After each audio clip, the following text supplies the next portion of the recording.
ठीक से कमाई हो, कौनो सवात से न नजर लड़ाई हो। मनीष पटना जिला, मनीष पटना जिला। जाए के न मन करे तोहरा से दूर हो, पैसे के कारण रानी बानी मजबूर हो। सुनता का सुन जाए के न मन करे तोहरा से दूर हो, पैसे के कारण रानी बानी मजबूर हो। नहीं जे कमाई तो कहाँ से खियाई, बिकर बिया तोहे हरदम। हेले जाबो कद चंदन ए राजा जाता रो, हेले जाबो कद चंदन ए पिया जाता रो।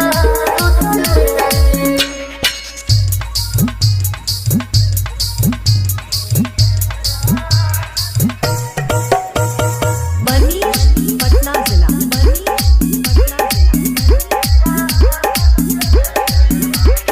चल जइबो बहरा त कति कैसे रतिया, याद आए कोई तोहर मीठी मीठी बतिया। इहे मजबूरी धनी हमके सतावता, कथी करी कुछो अब समझे ना आवता। बतिया के मानो नाही जीने तू करा, करब फोन तोहे हरदम।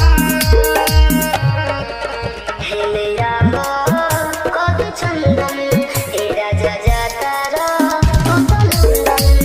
हेले जाबो कद चंदन ए पिया जाता रो।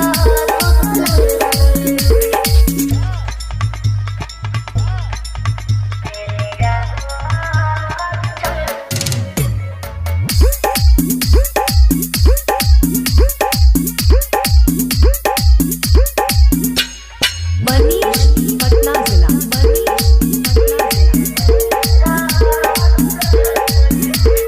जाता रो तो जाए पिया ठीक से कमाई हो, कौनो सवात से न नजर लड़ाई हो।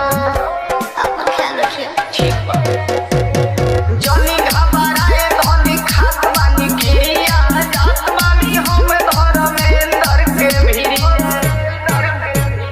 तोहरा लायरुन जाए देश से कही के, भेजम मोबाइल हम सैमसंग।